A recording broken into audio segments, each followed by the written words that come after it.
Hi, welcome to VNN and to our next episode of our discussion series with Ambassador Praveen Verma on various subjects connected with Canada and India. Welcome to VNN, Praveen. Thank you, Bala, for having me once again. And it's a good chat we have every week. And things are developing all over the world, and it's good to chat with you and see what's happening and what is likely to happen, and sort of scratch our gray cells a little bit. Yeah, I think to start off, I think we'll talk about what's happening in Canada now. We are opening up considerably after this lockdown throughout Canada and in Ontario. So, what do you think about it? Yeah, it's high time because economy has to sort of be come up and sort of revitalized. Uh, there's been a huge gap where economy has been more or less still, and the government has been spending money. So while Canada has been able to manage the COVID incident very efficiently, more efficiently than many other countries, one would say that coming out of it is another problem because now, with the businesses opening, there will be uh, the social distancing will have to be sort of compromised. To what extent it can be compromised and to what extent there is a spike. There has been a minor spike already. So we'll have to look into that. Where the businesses have opened, social distancing will be maintained, parks have opened, and now yesterday Ford even announced that on a phased basis, the childcare will also be open. That's Now, going childcare becomes a very important step because People can people go to can't work. work unless and until that children are taken care of. But I was talking to my daughter who said that I'm not sending my children to school now because children will be children. How can you social distance them? The schools But are there are not open. countries which are managing that way, and we'll have to see how it happens. The older students definitely do not go to school till September, so we'll see how it manages. At the same time, in India also, we've started the Unlock 2 and Unlock 1. Yeah. Unlock 1, I don't know whether it's too quick or because the numbers have It's still already peaked, increased. not peaked yet. That is the problem. It's not yet peaked. It's peaking next month, and already every day there's an increase of 10,000 Yes. cases every day. The only golden lining on that is that Please, the yeah. number of recoveries is also more Right. than, as of today, it's more than 50%. So if 10,000 are being infected, 5,000 are being cured, and the death rate is low. It's very low, even lower than Canada at the moment. So we'll have to watch very carefully in the next 10, 15 days how it is managed because now I think it's already 10 days by the time the migrants have come back. And whatever spike would have taken should have taken by now. But then with the unlock, there'll be another supposed spike. So one will have to see how to manage that. The doctors are working, people are working, and one has to keep our fingers crossed as far as India is concerned. Canada is doing quite well. I'm quite sort of reassured on this. Ford is doing his points have gone up definitely. Oh, Though yeah. I'm not so sure, but Ford definitely has picked up some points over here. Coming to your specialty, diplomacy. What's happening in the world now? I mean, of course, geopolitics will change. The entire world is in a flux now, politically, economically, diplomatic relations between countries. And even the Indo-Canada relations are in a freeze now, like with all Yeah, other countries. Indo-Canada has been on a freeze for quite some time, but then, as you know, Modi did call Trump after the COVID. And Uh, Trudeau, yeah. sorry, Trudeau. Trump is always talking. Yeah, he's always talking to Trump. So talk to Trudeau, and we would expect some sort of a multipolarity emerging Hmm. after the COVID goes away. Now, what sort of multipolarity will be, and will it be to the extent people are expecting? The people are expecting in the Western world of a bipolarity again, the Cold War days, where entire world wants to punish China for the crime which they committed of not talking about COVID early enough, and they saved themselves and let the thing propagate into the entire world. Now, how much these countries can join together is to see. But one would feel that multipolarity is a definite conclusion. At least some more centers of power will come up, and India is now looking to sort of defreeze the relationship with Canada, and we have seen Modi talking to Trudeau, and just now we have heard that India has reduced some relaxed imports from on lentils. Rentals and duties have been reduced. Yes. Have been reduced. So that is another step which shows some sort of special relationship here towards Canada. The second thing is that India has also started talking to Australia. And India and Australia have had the first, what you call the virtual bilateral meet to Australia is part of that big five, isn't it? The five eyes. No, this was a bilateral. This was a part of the bilateral thing. Yes, totally bilateral meeting, but it had some implications in the sense that Australia and China have been bickering for some time. And China had blocked the Australian barley products and its agricultural products. So the Indo-Australian Association raises fingers everywhere in the sense that we are now looking at joining. Our relationship has been raised to the comprehensive at the strategic level, and that sort of also looks into the South China Seas and the maritime security. Strategic ties means what? What does it actually mean? So the more defense related, deeper connections between the militaries. Is that what it means? Yeah, strategic ties means that basically it means that you sort of lift your ties from normal bilateral levels to a more strategic level where you will discuss things together on various issues. And this means that whenever you talk, they call it 2+2. Now the defense minister and the foreign minister will talk together with the defense minister and foreign minister, which makes a defense and external relations nexus together. It is not an alliance. It's not an alliance. It's a sort of a dialogue. Again, it's a dialogue. It just means an elevating the relationship between the two countries, which happened between India and Canada some time ago. But then here in coming back to Australia, this has been more related to the South China Seas and the diplomacy of the sea in the South China Sea and the Asia and Indian Ocean and the Pacific Ocean. There we have agreed basically Australia and India have agreed of following the international law of seas and overflight permissions and sea lanes permissions and exercises also, bilateral military exercises maybe, because you see we have to look into this greater perspective of Quad, the Australia, India, Japan and US relationship. That this Quad was a dialogue format, and now we are more working into a more concerted relationship in all these four countries for containment of China in the Asia Pacific region. Mm-hmm. Okay, now coming to India is of course facing problems with China. Now the border thing has flared up again in Ladakh. How do you think, as a diplomat, what should be done to resolve this issue once and for all? This keeps on happening, isn't it, for the last 60 years? How do you think this can be solved? Once and for all is a difficult proposition. Continue this thing. You see, if you remember the Palestine issue, even people said that God even said that it will not be in his lifetime.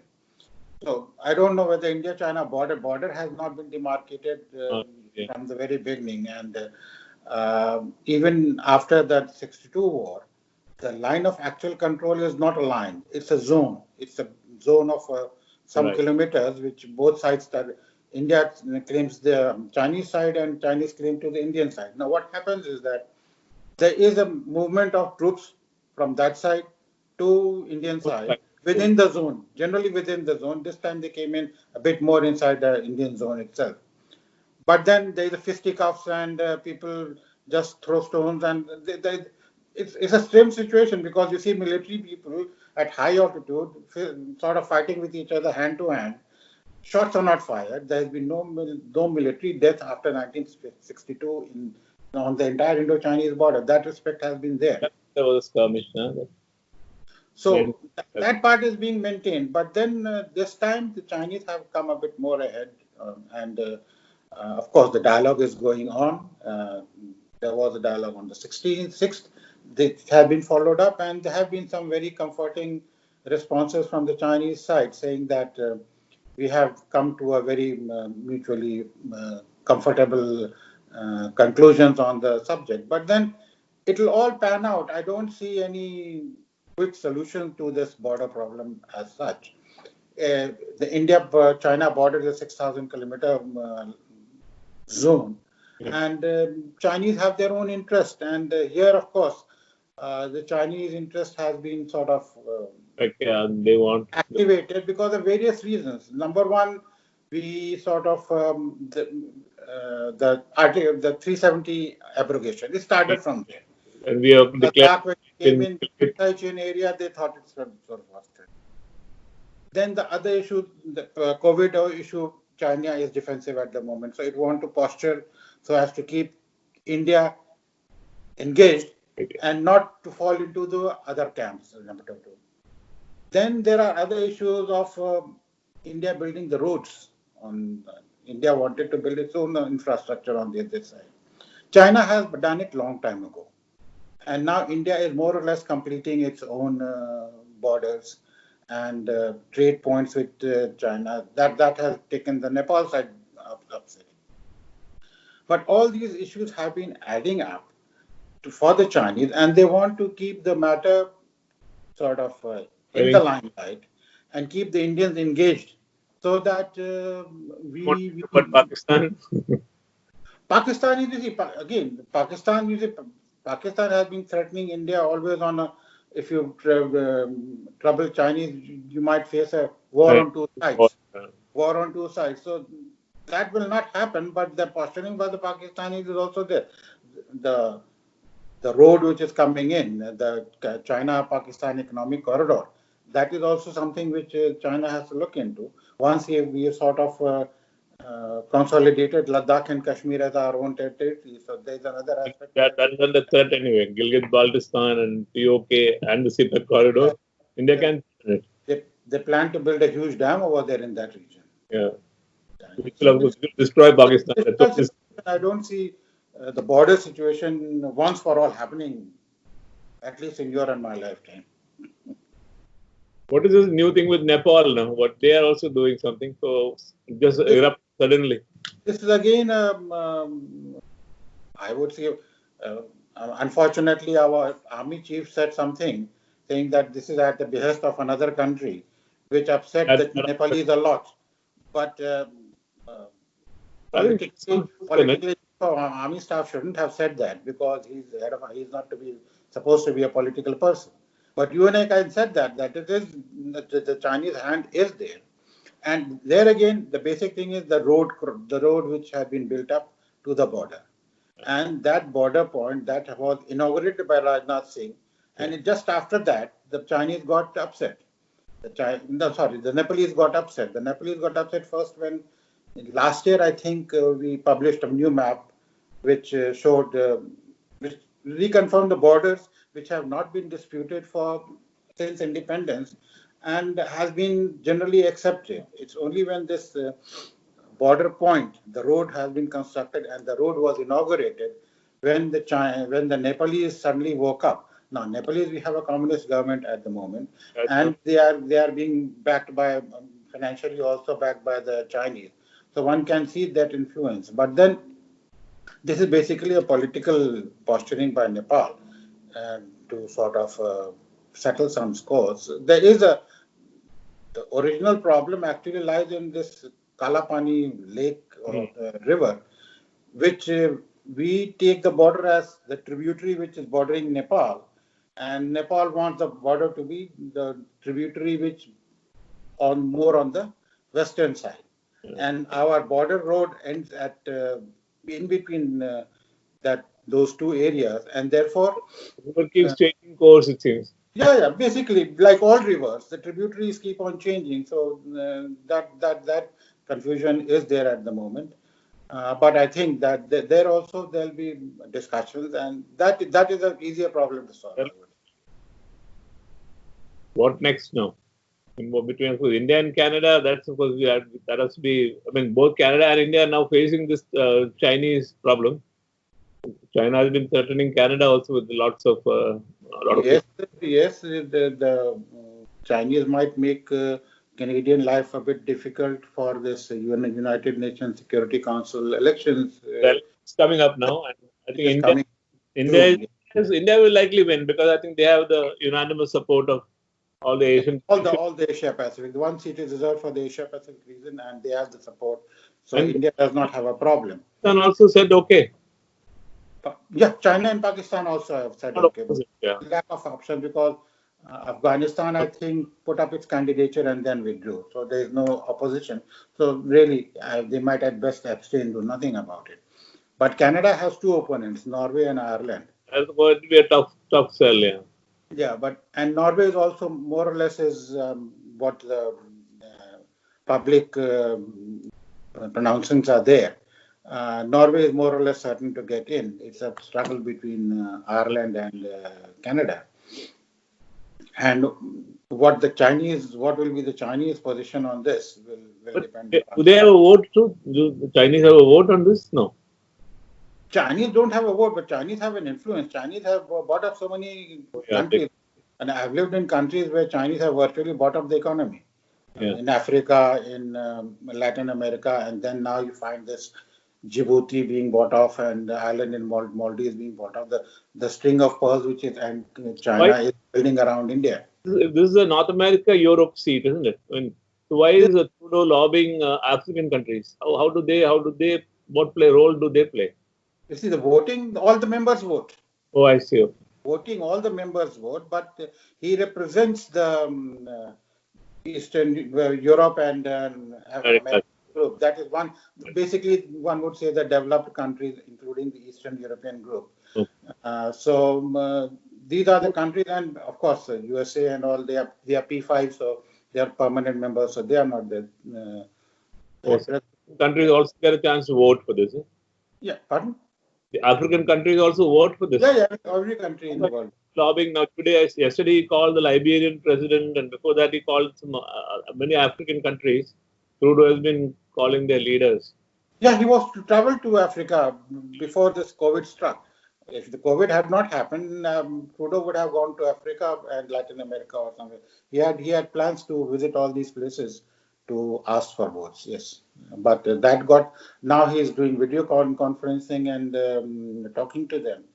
But it's more difficult to talk on video. I mean, that's a current what you call what is a perception of dialogue, because one does not have the same rapport or the engagement unless and until you are together. What benefit does it actually give to the country? I mean, okay, India is going to be a member of the Security Council for 2 years. I mean, do they get any powers to deal with anything? No, it becomes a visible person on this international scenario where it has a say in most of the world issues which are taken up with Security Council. The bigger interest of India is to become a permanent member of Security Council, which the 4 permanent members are more or less supporting the issue, except the Chinese. So it's only the Chinese who have to sort of come onto our side, because we always have been saying that India should be in the modern world scenario. India or South Africa or Brazil or Japan countries, and one country is they have to choose from Africa also. Whether it's Nigeria or South Africa, there's a different struggle, but it needs to be expanded given the geopolitical realities of today. So our main scenario is to keep our presence in United Nations and keep our presence as an international major, if not P5, so that you are there in all. Growing power. Growing power, yes. So that is one issue which is relevant now. in terms of Canadians, because last time they lost elections, I think to Poland or Portugal, I don't remember, and it was very embarrassing. And these elections have come at a time when they again lose, then it will become a bit embarrassing. But Trudeau is working hard, and let's see. It's again 19th, I think this, and by this month, it's 19th of. I think 17th of June. I think this month has to happen. And the only thing is the Chinese. What are the Chinese doing? It are they influencing votes on the sites? Because now China will also be coming up beyond with vengeance against the Canadians because of the Huawei case, unless and until there is some back channel compromise on this. But it's a very difficult situation for Trudeau. I find stuck between Trump and the Chinese. He really cannot forget.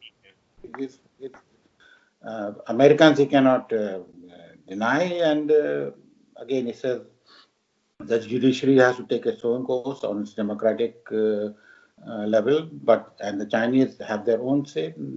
They have kept these two Canadians in their prisons for such a time, and then trade, I don't know. Trade, I think they'll manage somehow, but then because both sides need it. Trade is a bilateral thing, so both sides are managing on that. But then on these other issues of back channel, backstabs and all, that is thing. We'll see what happens. One would know. I think that is something very interesting, Praveen. So you heard about the news that yesterday there was a blackout in Karachi because somebody saw an Indian Air Force plane near Jodhpur, and then Karachi had a complete blackout yesterday. I haven't heard that. The Karachi police ordered that all lights be switched off, and there's an Indian airstrike coming. I don't know. Has this been fact checked or not? It has been. Nowadays, there's a whole issue of fact checking also. All Indian news channels are all showing that up. Okay, I have not seen that. Blackout in Karachi because they thought the Indian Air Force was going to bomb Karachi. But what was that? What did actually happen? Was there an I think a training routine flight in the Ran of Kutch and Jodhpur. Pakistan jets scrambled, and it seems one F-16 has disappeared. So Arnab Goswami says, that F-16 has gone into the Arabian Sea. You follow Arnab Goswami. It's fun to listen to him. Yeah, it's a good entertainment. I always sort of maintain it as an entertainment news channel, entertainment channel. Yes. Anyway, thanks a lot, Praveen. I think next week we'll take up some other issues, maybe your experiences as a diplomat in various countries. That should be interesting. We can also add that masala to this conversation. Yes. Some experiences in various places. Some interesting, some uninteresting. Yeah, we can add that masala, but then we'll carry on with our discussions on the various subjects which we bring. Thanks a lot, Praveen. Thank you, Bala, and have a good day. Today it's quite hot, but from tomorrow I think the weather is improving. Thanks a lot, everybody, for listening to and viewing VNN. And until we meet again next week, bye. Thank you.